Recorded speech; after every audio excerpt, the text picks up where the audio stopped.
Bienvenidos a otro episodio de Historias Sagradas. Running a business comes with a lot of what-ifs. But luckily, there's a simple answer to them. Shopify. It's the commerce platform behind millions of businesses, including Thrive Cosmetics and Momofuku. And it'll help you with everything you need. From website design and marketing to boosting sales and expanding operations, Shopify can get the job done and make your dream a reality. Turn those what-ifs into... Sign up for your $1 per month trial at shopify.com/special offer. This episode is brought to you by Progressive Commercial Insurance. Business owners, meet Progressive Insurance. They make it easy to get discounts on commercial auto insurance and find coverages to grow with your business. Quote in as little as 8 minutes at progressivecommercial.com. Progressive Casualty Insurance Company. Coverage provided and serviced by affiliated and third-party insurers. Discounts and coverage selections not available in all states or situations. En nuestro video de hoy veremos a Melquisedec, una figura misteriosa y fascinante en las Escrituras que ha capturado la imaginación de teólogos, estudiosos y creyentes durante siglos. Su breve pero significativo encuentro con Abraham, en Génesis 14, ha suscitado innumerables debates sobre su identidad y su papel en el plan divino. ¿Fue simplemente un rey sacerdote de una antigua ciudad, un patriarca venerado como Sem, o podría haber sido una aparición preencarnada de Cristo, una cristofanía que prefigura la obra redentora de Jesús? Quédate hasta el final porque en este análisis exploraremos las teorías más destacadas sobre Melquisedec, su conexión con el sacerdocio eterno y su relevancia profunda para nuestra comprensión de la fe cristiana. ¿Quién fue Melquisedec realmente? ¿Y por qué es importante para nosotros? La identidad de Melquisedec es uno de esos misterios bíblicos que ha dado lugar a diversas teorías, cada una de las cuales busca arrojar luz sobre su figura enigmática. Algunos han propuesto que Melquisedec fue un simple rey y sacerdote cananeo, un hombre influyente en su tiempo, que representaba la devoción al Dios Altísimo en medio de un mundo pagano. Otros sugieren que fue Sem, el hijo de Noé, quien, según ciertos historiadores, todavía estaba vivo por aquel entonces. Siendo un anciano respetado y piadoso, pudo haber desempeñado un rol sacerdotal, bendiciendo a Abraham en su viaje. Esta teoría se basa en las genealogías bíblicas y en la continuidad de una línea de fe inquebrantable desde la época del diluvio. Sin embargo, también existe una tercera teoría fascinante. ¿Podría haber sido Melquisedec una aparición de Cristo en el Antiguo Testamento, lo que los teólogos llaman una cristofanía? Esta teoría sugiere que Melquisedec no fue simplemente un hombre, sino una manifestación preencarnada de Jesús, el Hijo de Dios, que se presenta en momentos clave de la historia para revelar la gloria divina y preparar el camino para la redención final. Es un concepto profundo que eleva a Melquisedec de un mero personaje histórico a un símbolo del Mesías venidero, algo que cambia radicalmente la forma en que entendemos no solo su historia, sino también su relevancia para la fe cristiana. Para comprender quién fue Melquisedec, primero debemos considerar el contexto en el que aparece en la Biblia. Su historia no ocurre en un vacío. Está entrelazada con los eventos que rodearon la vida de Abraham, el patriarca de la fe. La primera vez que encontramos a Melquisedec en las Escrituras es en Génesis 14, un capítulo lleno de acción y tensión. En ese tiempo, Lot, el sobrino de Abraham, vivía en Sodoma, una ciudad próspera pero espiritualmente corrupta. Esta ciudad, junto con otras de la región, había caído bajo el yugo de Kedorlaomer, rey de Elam, un gobernante poderoso que controlaba gran parte de la región mediante la fuerza y la intimidación. Pero la opresión no duraría para siempre. Según relata la Biblia, en el año 13º de este sometimiento, las ciudades se rebelaron, un acto que desató una guerra de proporciones épicas. Sodoma, Gomorra y sus aliadas se encontraron en el campo de batalla, pero su resistencia fue aplastada por el poder de Kedorlaomer, quien no solo derrotó a estas ciudades, sino que también se llevó cautivos a muchos de sus habitantes, incluyendo a Lot. Esta situación parecía desesperada, pero como veremos, fue solo el preámbulo de un encuentro divino que cambiaría el curso de la historia. Cuando la noticia llegó a oídos de Abraham, el patriarca no dudó en actuar. A pesar de que su sobrino Lot había elegido vivir en Sodoma, Abraham sintió la responsabilidad de rescatarlo. Movido por la fe y la justicia, preparó a 318 de sus criados, hombres entrenados y leales, y se lanzó a una misión de rescate que pocos habrían osado emprender. Este pequeño grupo, en una operación de asalto nocturno, sorprendió y derrotó a las fuerzas de Kedorlaomer, logrando no solo recuperar los bienes saqueados, sino también rescatar a los cautivos, incluyendo a Lot. Este triunfo, logrado contra todo pronóstico, fue una demostración palpable de la intervención divina en favor de Abraham. Pero el clímax de esta historia llega cuando Abraham, de regreso de su victoria, es interceptado por un misterioso personaje que no aparece en ninguna otra parte del relato anterior: Melquisedec. Este enigmático rey y sacerdote de Salem no solo saluda a Abraham, sino que lo bendice con palabras que resuenan con una autoridad que trasciende lo humano.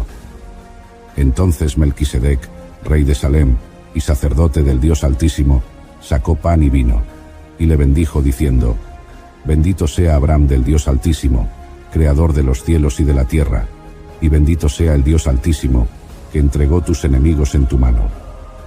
Este acto no es solo un saludo cortés, sino un gesto sagrado que establece a Melquisedec como un mediador entre Dios y los hombres, una figura cuya identidad y propósito seguirán siendo temas de profunda reflexión y debate. Ahora bien, hay dos pasajes más en la Biblia que mencionan a Melquisedec y que son de gran importancia. Estos pasajes no solo lo mencionan, sino que también destacan su relevancia en el plan divino, conectándolo directamente con la obra redentora de Cristo.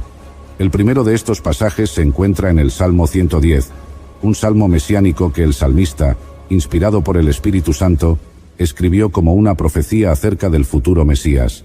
En el versículo 4, el salmista declara solemnemente: Juró Jehová, y no se arrepentirá. Tú eres sacerdote para siempre según el orden de Melquisedec. Este versículo es sumamente significativo porque establece un sacerdocio eterno que trasciende el sistema levítico tradicional. Mientras que los sacerdotes levíticos eran humanos mortales, sujetos a debilidades y a la muerte, este nuevo orden, representado por Melquisedec, se caracteriza por su permanencia y perfección. Este pasaje, aunque breve, apunta directamente a Jesús, quien sería el sumo sacerdote de un nuevo pacto, uno que no se basaría en genealogía humana, sino en el poder de una vida indestructible. El escritor de Hebreos más tarde confirmaría esta interpretación, explicando que Cristo, al ser sacerdote según el orden de Melquisedec, cumple y supera las expectativas del sacerdocio antiguo, estableciendo un ministerio eterno que garantiza nuestra reconciliación con Dios. Ahora bien, ¿quién podría entonces haber sido Melquisedec? Esta es una pregunta que ha dado lugar a varias teorías a lo largo de la historia. Quiero mencionar dos de las más populares, teorías que seguramente usted ha oído, pero que con mucho respeto digo, no creo que estén acertadas. Es importante analizar estas ideas con cuidado y discernimiento para llegar a una comprensión más profunda y bíblicamente fundamentada. En primer lugar, hay quienes dicen que Melquisedec era Sem, el hijo de Noé, quien, según algunos cálculos basados en las genealogías bíblicas, estaría todavía vivo para aquel entonces. Esta teoría se basa en la longevidad extraordinaria de los patriarcas antediluvianos y en la posibilidad de que Sem, un hombre justo y temeroso de Dios, hubiera podido asumir un rol sacerdotal durante ese tiempo. Sin embargo, si ese fuera el caso, creo que el autor de Hebreos no hubiera descrito a Melquisedec como alguien sin padre ni madre, sin genealogía, que ni tiene principio de días ni fin de vida. Este lenguaje indica que Melquisedec no se ajusta a la condición humana común, y si fuera Sem, un descendiente directo de Noé, ciertamente hubiera sido identificado como tal, dado que la Biblia no escatima en mencionar las genealogías cuando son relevantes. Además, la identidad de Sem como hijo de Noé es bastante clara y conocida, lo que hace difícil sostener que el autor de Hebreos simplemente lo omitiera si Melquisedec fuera realmente él. Por lo tanto, aunque la teoría de que Melquisedec era Sem es intrigante, no parece tener suficiente peso o evidencia bíblica para sostenerse firmemente. La segunda teoría dice que Melquisedec fue un sacerdote cananeo de la ciudad de Jerusalén, o alguna otra ciudad llamada Salem en su época. Esta teoría propone que Melquisedec no era un personaje extraordinario en términos sobrenaturales, sino un líder religioso de su tiempo, posiblemente asociado con la ciudad que más tarde sería conocida como Jerusalén. En esta perspectiva, Melquisedec habría sido un rey sacerdote de Salem, que era una de las muchas ciudades-estado en la antigua Canaán. Como sacerdote cananeo, su función habría sido mediar entre la gente de su ciudad y sus deidades, una práctica común en las culturas antiguas. Sin embargo, lo que distingue a Melquisedec en esta teoría es su adoración al Dios Altísimo, que en hebreo se refiere a El Elión, un título que también es usado para referirse al Dios de Israel. Esta interpretación sugiere que Melquisedec, a pesar de ser cananeo, tenía una comprensión única y verdadera del Dios verdadero, lo que justificaría su papel al bendecir a Abraham. Pero el problema que tengo con esta teoría es que en hebreo se dice que Jesús es sumo sacerdote según el orden de Melquisedec, lo cual implica una conexión más profunda y espiritual que no se limitaría simplemente a la función sacerdotal de un rey cananeo. El autor de Hebreos destaca que Cristo no proviene de la tribu de Leví, la tribu sacerdotal de Israel establecida bajo la ley mosaica, sino de la tribu de Judá, lo que marca una ruptura con el sacerdocio levítico. Este cambio es significativo porque Cristo viene a establecer un sacerdocio nuevo, bajo un nuevo pacto, uno que no está basado en la herencia levítica, sino en una orden superior y eterna, según el orden de Melquisedec. La razón por la cual este orden es tan importante es que Melquisedec, a diferencia de los sacerdotes levíticos, no tenía genealogía registrada, lo que lo hace un símbolo de un sacerdocio eterno y perfecto, que no depende de la descendencia humana, sino de la elección divina. El problema con que Melquisedec haya sido un cananeo es que debemos recordar que los cananeos vinieron de Canaán, el hijo de Cam, a quien Noé maldijo. Este detalle genealógico es crucial porque en la tradición bíblica, los cananeos eran considerados un pueblo maldito y enemigo de Israel. La maldición pronunciada sobre Canaán por Noé, en Génesis 9:25, es un punto de referencia importante que establece a los descendientes de Canaán como aquellos que eventualmente serían conquistados y expulsados de la tierra prometida por los israelitas. De hecho, cuando los israelitas entraron en Canaán, Dios les ordenó destruir a las naciones cananeas debido a su idolatría y corrupción moral.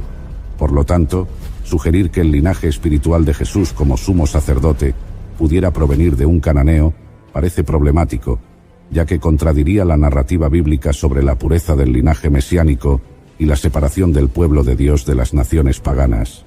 En todo caso, el linaje espiritual de Jesús debía ser de un linaje santo y llamado por Dios, como lo fue Abraham, quien vino del linaje de Sem, hijo de Noé, no de Cam, a quien Dios maldijo. Este detalle subraya la importancia de que el sacerdocio de Cristo, según el orden de Melquisedec, esté enraizado en una tradición espiritual que es pura y consagrada a Dios, no en una tradición que ha sido asociada con la idolatría y la rebelión contra Dios.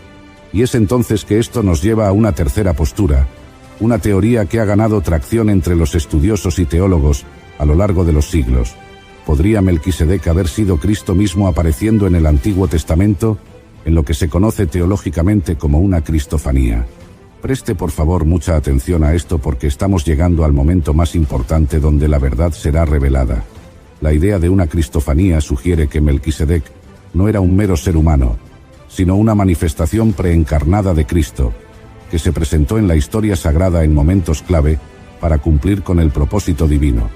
Esta teoría tiene profundas implicaciones teológicas, ya que establece que Cristo no solo estuvo presente en la creación, sino que también intervino activamente en la historia antes de su encarnación en Belén. Lo que sucede es que en la Biblia hay evidencias de que Cristo apareció en el Antiguo Testamento en numerosas ocasiones para dar algún mensaje especial, y de hecho, en muchos de estos casos, se refirió a él como el ángel de Jehová. Ahí tenemos, por ejemplo, el caso de cuando el ángel de Jehová se le apareció a Manoa para anunciar el nacimiento de Sansón. Y cuando éste le pregunta al ángel por su nombre, éste le responde diciendo: ¿Por qué preguntas por mi nombre, que es admirable? Preguntó: ¿a quién se le llama en la Biblia admirable? Obviamente a Jesucristo. Y para que no quepa duda, fíjese que luego de esto, Manoa le dice a su mujer: ciertamente moriremos, porque a Dios hemos visto. Y así como este, hay otros muchos casos de apariciones de Cristo preencarnado en el Antiguo Testamento, que no tenemos tiempo de abarcar en este video. Estos eventos subrayan la presencia activa de Cristo a lo largo de la historia sagrada, apareciendo en momentos críticos para revelar la voluntad de Dios y guiar a su pueblo. Cada cristofanía en el Antiguo Testamento ofrece una visión de la identidad divina de Cristo y su misión redentora que se cumpliría en su encarnación. Entonces, esto nos lleva finalmente a la pregunta de oro: ¿quién fue realmente Melquisedec? Es posible que haya sido más que un simple rey y sacerdote de una ciudad antigua. ¿Podría haber sido una cristofanía, es decir, una aparición preencarnada de Cristo Jesús en el Antiguo Testamento? Esta es una pregunta que ha intrigado a muchos estudiosos y creyentes a lo largo de los siglos. Mi opinión, luego de estudiar este tema a fondo y considerar las evidencias bíblicas, es que, sí, todo indica que Melquisedec fue Cristo mismo manifestado antes de su encarnación en Belén. Y no hago esta afirmación a la ligera. Hay 3 evidencias clave que respaldan esta conclusión, y te aviso que la última, la tercera, es la más importante de todas, porque sella definitivamente esta enseñanza. En primer lugar, es importante reconocer que este Melquisedec no era cualquier rey o personaje de la época, sino alguien infinitamente mayor, alguien cuya grandeza espiritual lo coloca por encima de Abraham mismo, el patriarca de la fe. Considera lo que el autor de Hebreos dice al respecto. Considerad, pues, cuán grande era este, a quien aún Abraham el patriarca dio diezmos del botín. Este pasaje resalta un hecho extraordinario. Abraham, quien es considerado uno de los personajes más importantes de la historia bíblica, reconoce a Melquisedec como superior a él. Y esto no es un detalle menor, porque en la cultura bíblica, dar el diezmo y recibir una bendición son actos que reflejan la autoridad espiritual de la persona que los recibe y que los imparte. Hebreos añade: y sin discusión alguna, el menor es bendecido por el mayor. Abraham, el amigo de Dios, el hombre a quien Dios mismo escogió para iniciar una nación, entregó sus diezmos a Melquisedec y recibió su bendición. Y pregunto, ¿quién podría ser mayor que Abraham en términos de autoridad espiritual? La única respuesta plausible es que Melquisedec era Cristo mismo, quien es infinitamente superior a todos, incluso al gran patriarca. Esto concuerda perfectamente con las palabras de Jesús a los judíos cuando dijo: de cierto os digo, antes que Abraham fuese, yo soy. Esta declaración de Jesús no solo revela su preexistencia, sino también su identidad divina, que trasciende el tiempo y la historia. En segundo lugar, las características que se dan sobre el oficio de Melquisedec nos confirman que era Cristo mismo. Primero se le llama Rey de Justicia y Rey de Paz, títulos que no se otorgan a ningún otro personaje en la Biblia con tal autoridad y significancia. La justicia y la paz son 2 de los atributos más esenciales de Cristo. Él es el príncipe de paz, el único que puede traer una paz verdadera y duradera, no solo entre los hombres, sino entre Dios y la humanidad. Como Rey de Justicia, Cristo es quien establece el reino de Dios con equidad y rectitud, un reino que no se basa en la violencia ni en la corrupción, sino en la justicia perfecta de Dios. Además, se dice que Melquisedec era sacerdote, lo cual es extremadamente significativo, porque el rol de sacerdote en la Biblia es mediar entre Dios y los hombres, ofreciendo sacrificios y oraciones en favor del pueblo. Lo que es particularmente notable es que Melquisedec combinaba 2 roles que en el Antiguo Testamento rara vez, si es que alguna vez, se unían en una sola persona, el de rey y el de sacerdote. Este doble oficio es un claro reflejo de Cristo, quien en su ministerio es tanto rey como sumo sacerdote.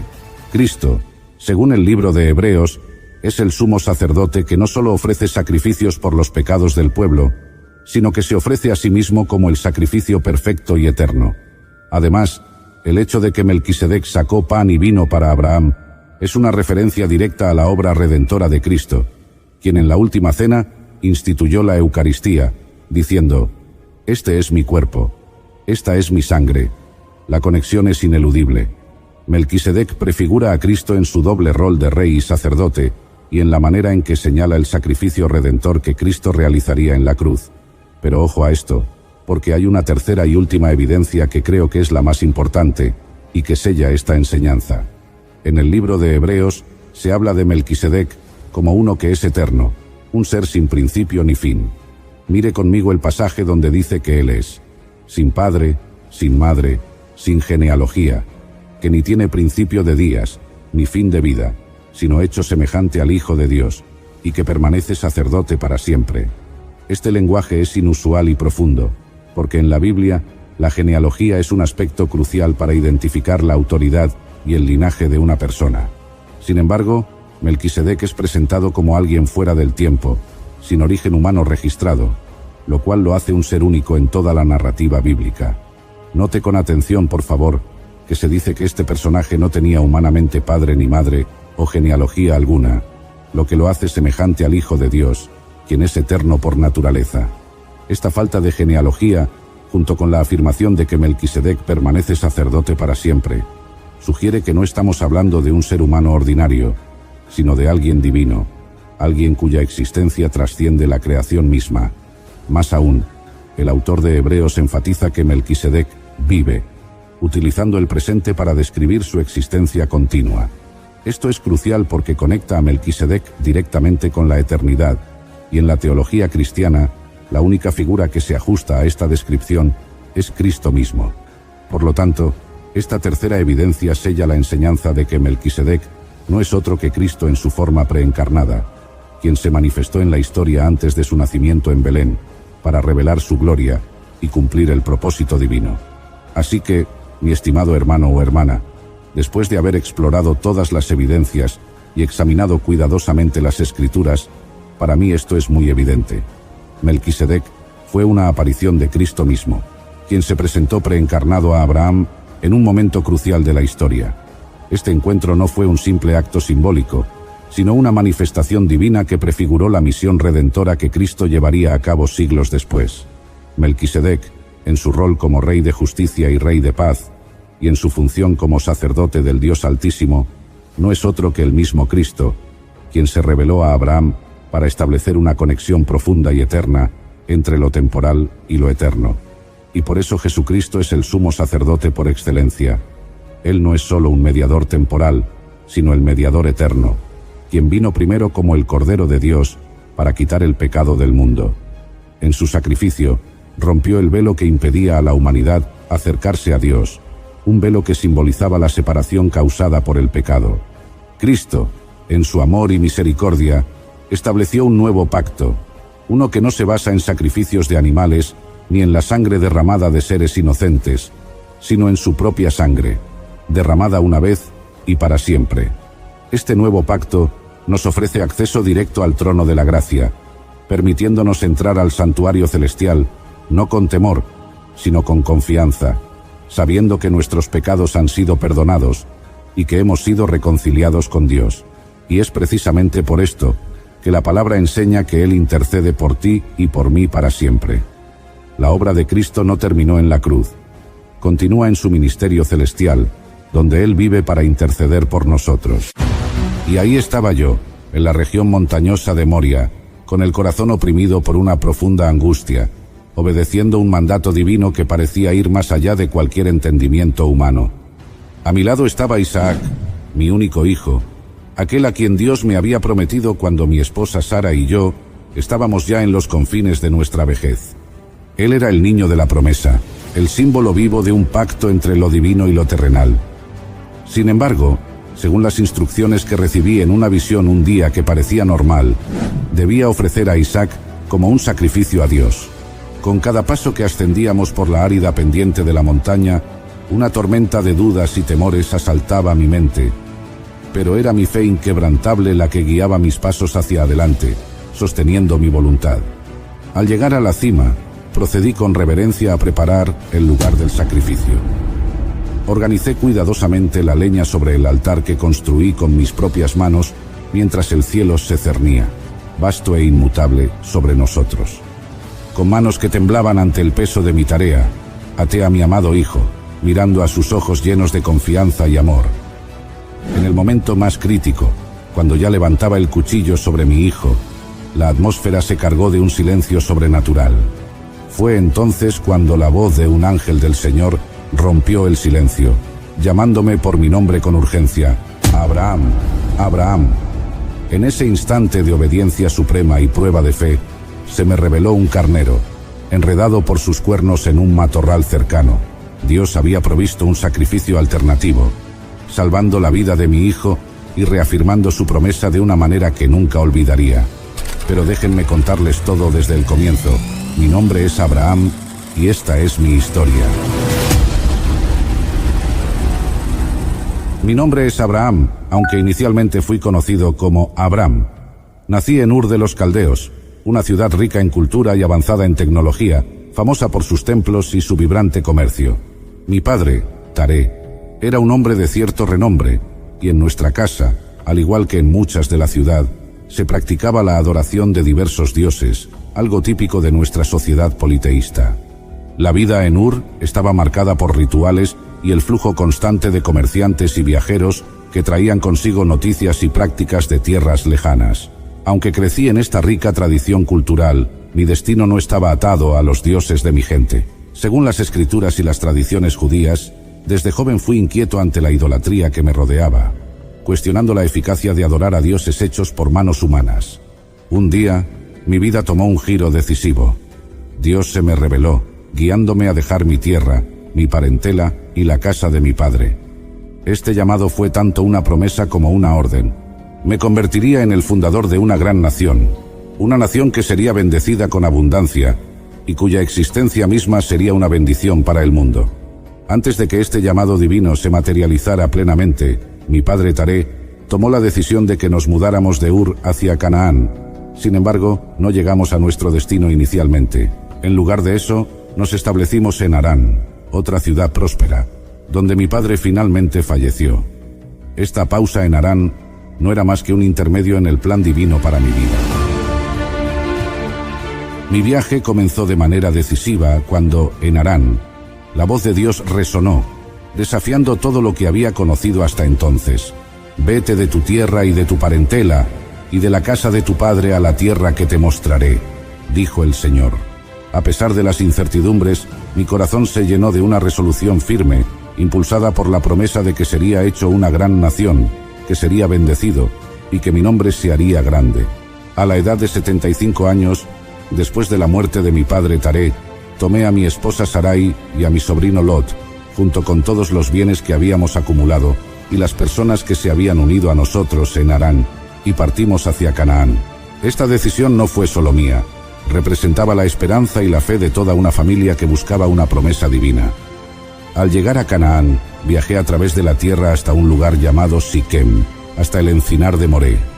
En aquel lugar, el Señor se me apareció de nuevo y dijo: «A tu descendencia daré esta tierra». Movido por esta confirmación de la promesa de Dios, levanté allí un altar al Señor, quien se había revelado a mí. Este fue un acto de adoración y agradecimiento, marcando el sitio donde el Señor había hablado conmigo, un lugar ahora impregnado de santidad y promesa. No obstante, la tierra por la que viajábamos estaba en ese momento ocupada por los cananeos, lo que presentaba una constante fuente de tensión y desafío. Sin embargo, mi viaje continuó, llevándome hacia el sur, hacia la región de Betel, donde acampé entre Betel al oeste y Jai al este. Allí volví a construir un altar al Señor y proclamé su nombre, estableciendo otro punto de encuentro sagrado con Dios en esta tierra prometida. Pero la tierra a la que Dios me había llevado enfrentaba una grave hambruna, una prueba que no había anticipado. La escasez me obligó a tomar una decisión difícil: descender a Egipto para vivir allí durante algún tiempo. Antes de entrar a Egipto, consciente de la belleza de Sarai y temiendo por mi vida, le pedí que dijera que era mi hermana. Era una verdad a medias, pues ella era en verdad mi media hermana, pero este plan tenía como fin protegerme de posibles amenazas debido a su belleza. En Egipto, la belleza de Sarai captó de hecho la atención del faraón, y en un giro agridulce fui tratado con honores y recibí regalos por su causa, incluyendo ovejas, vacas, asnos, siervos y camellos. Sin embargo, el Señor intervino, enviando plagas sobre la casa del faraón debido a Sarai, mi esposa. Cuando el faraón descubrió la verdad, me reprendió y me ordenó que tomara a mi esposa y todo lo que poseía y me fuera de Egipto. Después de la difícil estancia en Egipto, regresé a la tierra de Canaán, acompañado de mi esposa Sarai y mi sobrino Lot. Llevábamos con nosotros todas las riquezas que habíamos acumulado y el personal que se nos había unido durante nuestra estancia en Egipto. Nuestro retorno marcó un nuevo comienzo en la tierra prometida.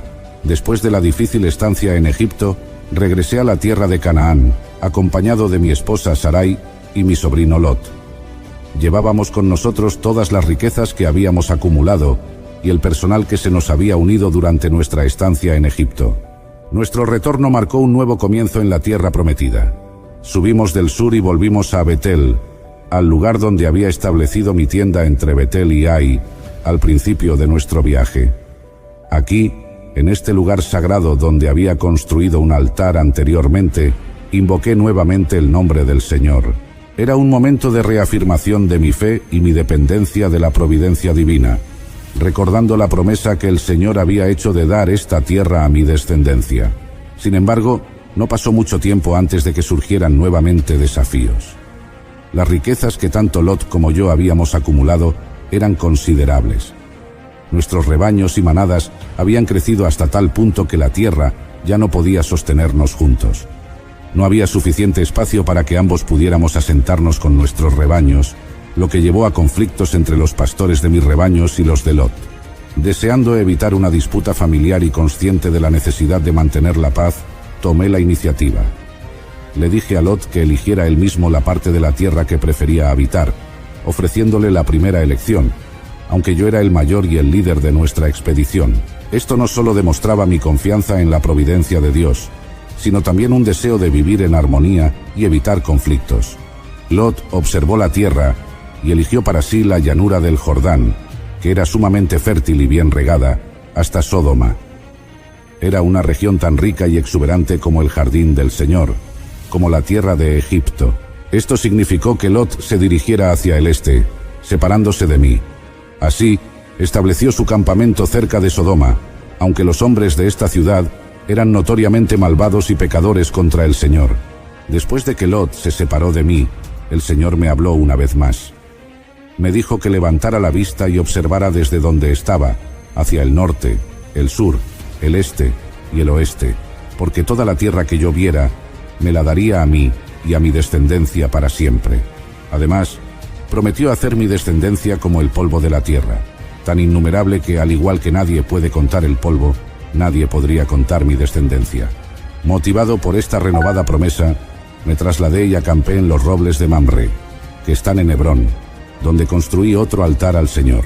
Este acto simbolizaba mi gratitud y mi permanente compromiso de seguir al Señor, quien continuamente me guiaba y bendecía en mi peregrinaje. En aquellos días, mientras residía cerca de los robles de Mamre en Hebrón, un conflicto considerable estalló en la región donde Lot había escogido asentarse. 4 reyes poderosos del este formaron una alianza y se rebelaron contra 5 reyes de la llanura, entre ellos el rey de Sodoma, donde Lot ahora vivía. Estos reinos habían estado sometidos durante 12 años, y en el 13º año se rebelaron. El conflicto culminó en una batalla en el valle de Sidim, que estaba lleno de pozos de brea. Los reyes de Sodoma y Gomorra, superados en número y fuerza, huyeron, y muchos cayeron en esos pozos, mientras que otros escaparon a las montañas. Los vencedores saquearon Sodoma y Gomorra, llevándose bienes, provisiones y cautivos, incluido mi sobrino Lot, su familia y sus posesiones. Cuando recibí la noticia de que Lot había sido capturado, sabía que debía actuar. Reuní a 318 de mis hombres entrenados, nacidos en mi propia casa, y los lideré en una audaz incursión nocturna. Seguimos a los captores hasta Dan, los atacamos por sorpresa y los derrotamos, recuperando no solo a Lot y su familia, sino también todos los bienes que habían sido saqueados. Después de la victoria regresé y fui recibido por el rey de Sodoma y Melquisedec, el rey de Salem, quien también era sacerdote del Dios Altísimo. Melquisedec me bendijo, diciendo: «Bendito sea Abraham por el Dios Altísimo, creador del cielo y de la tierra, y bendito sea el Dios Altísimo, que entregó a tus enemigos en tus manos». Agradecido y honrando a Dios, le di a Melquisedec el diezmo de todo lo recuperado. Este encuentro no solo reforzó mi fe en la protección y provisión divinas, sino que también estableció mi estatus y reputación entre las naciones y pueblos de la región. Fue un momento decisivo que mostró cómo, incluso en tiempos de guerra y conflicto, la mano de Dios estaba conmigo, guiándome y protegiéndome a mí y a mi familia. Después de todos esos tumultuosos eventos y las batallas, regresé a mi campamento, reflexionando sobre las muchas bendiciones y protecciones que el Señor me había brindado. Sin embargo, en medio de la tranquilidad, sentía una inquietud persistente. A pesar de todas las promesas de Dios, aún no tenía un heredero propio de mi sangre. Una noche, mientras contemplaba estas cosas, la palabra del Señor vino a mí en una visión. Me dijo: «No temas, Abraham, yo soy tu escudo y tu recompensa será muy grande». Movido por la sinceridad de mi corazón, respondí: «Señor Dios, ¿qué me darás, siendo yo estéril y el heredero de mi casa es Eliezer de Damasco?» Parecía que, a pesar de la promesa de una gran descendencia, mi propia casa estaba vacía de hijos. El Señor me llevó fuera y dijo: «Mira ahora los cielos, y cuenta las estrellas si puedes contarlas. Así será tu descendencia». A pesar de la duda inicial, algo en la profundidad de esa noche estrellada tocó mi corazón. Creí al Señor, y Él lo contó por justicia. Sin embargo, deseaba una señal más tangible de que Dios cumpliría esta promesa. Así que le pregunté cómo podría saber que heredaría la tierra prometida. En respuesta, Dios me instruyó a traer una novilla, una cabra y un carnero, cada uno de 3 años, junto con una tórtola y un pichón. Corté los animales por la mitad y coloqué cada mitad frente a la otra, excepto las aves. Mientras esperaba, un profundo sueño cayó sobre mí, y en ese sueño oscuro y aterrador, el Señor me reveló que mi descendencia sería extranjera en una tierra no suya, y serían esclavizados y oprimidos durante 400 años. Pero también me aseguró que Él juzgaría a la nación, que los esclavizaría y después saldrían con grandes posesiones. Al atardecer, vi una visión impresionante. Una antorcha humeante y un horno de fuego que pasaban entre las piezas partidas de los animales. Ese día, el Señor hizo un pacto conmigo diciendo: «A tu descendencia he dado esta tierra, desde el río de Egipto hasta el gran río, el río Éufrates». Este capítulo de mi vida cerró con una profunda certeza de la fidelidad de Dios. Aunque los caminos por los que me llevaba a menudo eran misteriosos y desafiantes, su promesa de una descendencia tan numerosa como las estrellas en el cielo y la certeza de una tierra prometida me sostenían firmemente en mi fe y en mi camino. A pesar de las promesas de Dios, Sarai y yo seguíamos sin tener hijos. Un día, Sarai, movida por la desesperación y tal vez dudando de la promesa de Dios de que tendríamos nuestro propio hijo, me sugirió una solución que era común en nuestra cultura: que yo tuviera un hijo con su sierva egipcia, Agar. Aunque reticente, accedí a la propuesta de Sarai, confiando en su juicio. Agar concibió rápidamente, pero esto solo trajo más complicaciones. Su embarazo alteró la dinámica de nuestra casa. Sarai se sintió menospreciada y herida, y su relación con Agar se deterioró rápidamente. Agar comenzó a despreciar a Sarai, y Sarai, sintiéndose afligida y quizás arrepentida de su decisión, trató duramente a Agar, hasta que finalmente Agar huyó al desierto. En el desierto, un ángel del Señor encontró a Agar cerca de un manantial. El ángel la instó a regresar y someterse a Sarai, prometiéndole que su descendencia sería demasiado numerosa para contar. Además, el ángel le reveló que daría a luz a un hijo llamado Ismael, porque el Señor había escuchado su aflicción. Agar obedeció al ángel y regresó a nuestra casa, donde finalmente dio a luz a Ismael. Este capítulo de nuestra vida fue complejo y lleno de emociones encontradas. Aunque agradecido por el nacimiento de Ismael, sabía en mi corazón que aún esperaba la promesa de Dios de un hijo a través de Sarai, un hijo que sería el heredero de la promesa divina que me había sido revelada bajo las estrellas. Cuando tenía 99 años, el Señor se me apareció y me dijo: «Yo soy el Dios Todopoderoso. Anda en mi presencia y sé perfecto. Haré mi pacto contigo y te multiplicaré en extremo». Aquella promesa llenó mi corazón de esperanza y asombro. Dios me aseguró que su pacto sería perpetuo para mí y para mis descendientes, y que la tierra en la que me encontraba como extranjero, la tierra de Canaán, sería para mí y para ellos para siempre. Entonces, el Señor me dijo algo que cambiaría mi identidad para siempre. «Ya no te llamarás Abram, sino que tu nombre será Abraham, pues te he puesto por padre de muchas naciones». En ese momento, supe que mi vida y la de mi familia estaban tomando un nuevo rumbo. También me dijo que Sarai, mi esposa, ahora se llamaría Sara y que ella sería madre de naciones. Reyes de pueblos saldrían de ella. Para sellar este pacto, Dios me instruyó a circuncidar a todos los varones de mi casa, incluyendo a mí mismo. A pesar de mi avanzada edad, obedecí sin vacilar. Esta señal de la circuncisión sería una marca eterna del pacto entre Dios y mi descendencia. Todo varón de mi casa, incluidos los nacidos en ella, o comprados con dinero a cualquier extranjero, debería ser circuncidado. Así que tomé a Ismael, mi hijo, y a todos los nacidos en mi casa, o comprados con mi dinero, y los circuncidé, como Dios me lo había mandado. La promesa de Dios fue clara y firme, y aunque parte de mí se maravillaba de que pudiera suceder algo así a mi edad avanzada y a la de Sara, mi fe en sus palabras era completa.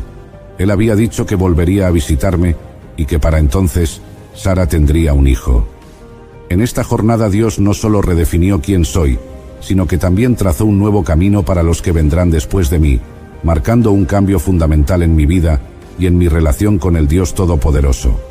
Desde mi nuevo entendimiento y la alianza con Dios, un día mientras me encontraba sentado a la entrada de mi tienda en el calor del día, levanté la vista y vi a 3 hombres de pie frente a mí. Al verlos, corrí desde la entrada de la tienda a recibirlos y me incliné hasta el suelo. Les di la bienvenida con hospitalidad, como es nuestra costumbre en estas tierras áridas. Les pedí que se tomaran un momento para descansar bajo el árbol y les ofrecí agua para lavar sus pies. Luego les prometí un bocado de pan para que recuperaran fuerzas antes de continuar su viaje. Ellos aceptaron, así que me apresuré a preparar una comida. Le dije a Sara que amasara y cociera panes sin levadura, y tomé un ternero tierno y bueno, lo preparé y lo serví con pan, mantequilla y leche. Mientras comían bajo el árbol, me preguntaron por Sara. Les respondí que estaba en la tienda. Fue entonces cuando uno de ellos, que más tarde entendería que era el Señor mismo, reafirmó la promesa que me había hecho anteriormente. Volveré a ti el año que viene por este tiempo, y tu esposa Sara tendrá un hijo. Sara, que escuchaba desde la entrada de la tienda, rió para sí, pensando en la improbabilidad de tal evento a nuestra edad. El Señor, conociendo sus pensamientos, me preguntó por qué Sara se había reído, cuestionando si había algo demasiado difícil para él. Sara, asustada, negó haberse reído, pero él dijo: «Sí, te has reído». Después de la comida, los hombres se levantaron y miraron hacia Sodoma. Yo los acompañé para despedirlos, y mientras caminábamos, el Señor consideró si debía o no revelarme lo que estaba a punto de hacer. Decidió informarme de que iba a verificar si los gritos de maldad que subían de Sodoma y Gomorra eran tan grandes como había llegado a oír. Si fuera así, sabría qué hacer. Entonces me encontré intercediendo por la ciudad, preguntando al Señor si destruiría al justo con el pecador, y si perdonaría la ciudad si hubiera 50, 40, 30, 20 o incluso 10 justos. Cada vez, el Señor accedió a no destruir la ciudad por amor a los justos. Después de nuestra conversación, los hombres se fueron hacia Sodoma, y yo regresé a mi tienda, reflexionando sobre la gravedad y la misericordia de lo que estaba por venir. Después de los eventos concernientes a Sodoma y Gomorra, decidimos continuar nuestro viaje. Nos trasladamos hacia el sur y nos establecimos entre Cades y Shur, en la región de Gerar. Allí, como había hecho en otras ocasiones por temor a lo que podría sucederme debido a la belleza de Sara, dije que ella era mi hermana. No pasó mucho tiempo antes de que Abimelech, el rey de Gerar, enviara por Sara y la tomara para sí, creyendo que realmente era solo mi hermana. Sin embargo, Dios intervino antes de que pudiera suceder algo entre ellos. Se le apareció a Abimelech en un sueño por la noche y le dijo: «Vas a morir por la mujer que has tomado, pues ella está casada con otro hombre». Abimelech, que no había llegado a acercarse a Sara, se defendió diciendo que había actuado con la inocencia de su corazón y la limpieza de sus manos, ya que tanto yo como Sara habíamos afirmado que éramos hermanos. Dios reconoció la sinceridad de Abimelech y le dijo que sabía que había actuado con integridad, y por eso lo había impedido de pecar contra él. Le instruyó a devolver a Sara, y le dijo que yo, siendo un profeta, oraría por él para que viviera. Pero si no devolvía a Sara, tanto él como todos los suyos morirían. Al día siguiente, Abimelec convocó a todos sus sirvientes y les contó lo ocurrido, causando gran temor entre ellos. Luego me llamó y me reprochó por haberlo llevado a una situación tan grave con mis engaños. Me preguntó qué me había motivado a actuar de esa manera. Le expliqué mi miedo a ser asesinado por mi esposa y cómo había llegado a un acuerdo con Sara desde el principio de nuestro matrimonio para decir que era mi hermana en situaciones como esta. Abimelec entonces devolvió a Sara y me reprendió. Además me dio ovejas, vacas, siervos y siervas, y me ofreció elegir un lugar en su tierra para vivir. También le dijo a Sara que me había dado 1000 piezas de plata como una cobertura para los ojos ante todos, mostrando que no había deshonra en ella. Finalmente, en presencia de Abimelec y de todo su pueblo, oré a Dios, y él sanó a Abimelec, a su esposa y a sus siervas, para que pudieran tener hijos nuevamente, pues el Señor había cerrado todo vientre en la casa de Abimelec debido a Sara, mi esposa. Después de casi 25 años de larga espera, el Señor cumplió su promesa de una manera maravillosa. Sara concibió y me dio un hijo en nuestra vejez, en el tiempo exacto que Dios había dicho. Lo llamamos Isaac, que significa Él ríe, un nombre que recordaba la risa de incredulidad de Sara cuando escuchó la promesa de Dios, y también la alegría que nos llenaba ahora que la promesa se había materializado.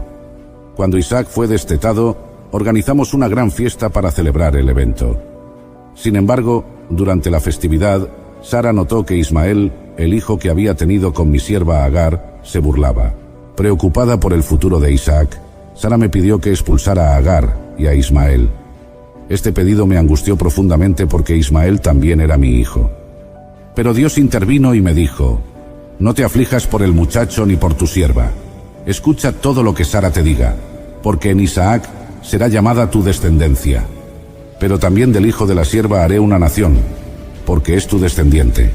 Con esta afirmación divina, sentí el consuelo y la guía necesarios para proceder.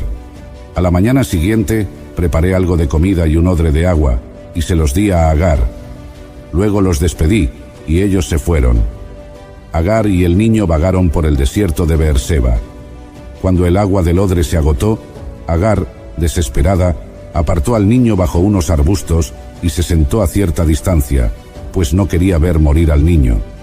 Pero Dios escuchó el llanto del muchacho y el ángel de Dios llamó a Agar desde el cielo, diciéndole: ¿qué te pasa, Agar? No temas, porque Dios ha escuchado la voz del muchacho en donde está.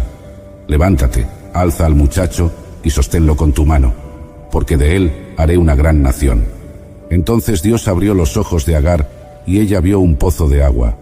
Llenó el odre y dio de beber al muchacho. Dios estuvo con Ismael mientras crecía en el desierto. Se convirtió en un arquero y vivió en el desierto de Parán.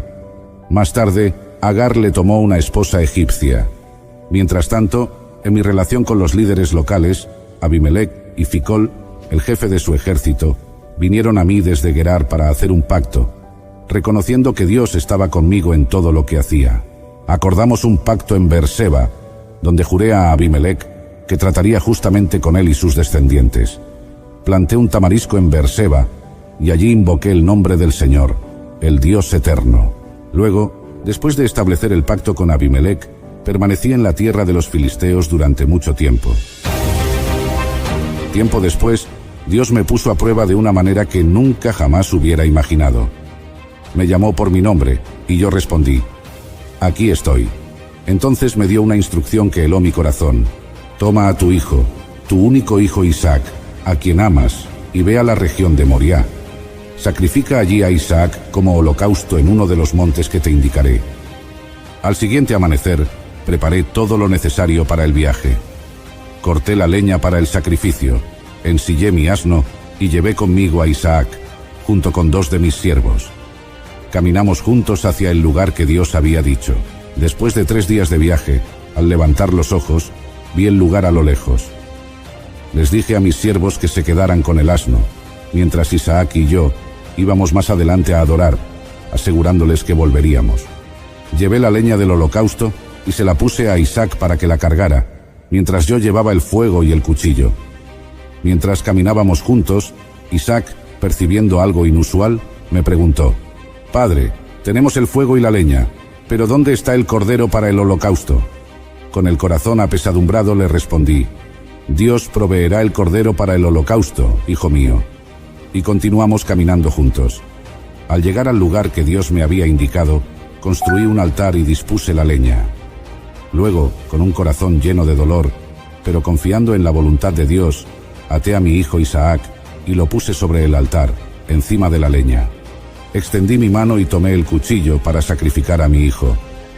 Pero en ese momento crucial, el ángel del Señor me llamó desde el cielo. «Abraham, Abraham», respondí de inmediato. «Aquí estoy». El ángel dijo: «No extiendas tu mano sobre el muchacho, ni le hagas nada. Ahora sé que temes a Dios, porque no me has negado a tu hijo, tu único hijo». Aliviado y con lágrimas en los ojos, levanté la vista y vi un carnero atrapado por los cuernos en un matorral. Tomé al carnero y lo ofrecí en holocausto en lugar de mi hijo. Nombré ese lugar «El Señor proveerá», pues en la montaña el Señor proveyó para el sacrificio. El ángel del Señor me llamó nuevamente desde el cielo y reiteró las promesas hechas a mí y a mi descendencia, asegurando que serían tan numerosos como las estrellas del cielo y como la arena que está a la orilla del mar, y que todas las naciones de la tierra serían bendecidas por mi descendencia, porque obedecí su voz.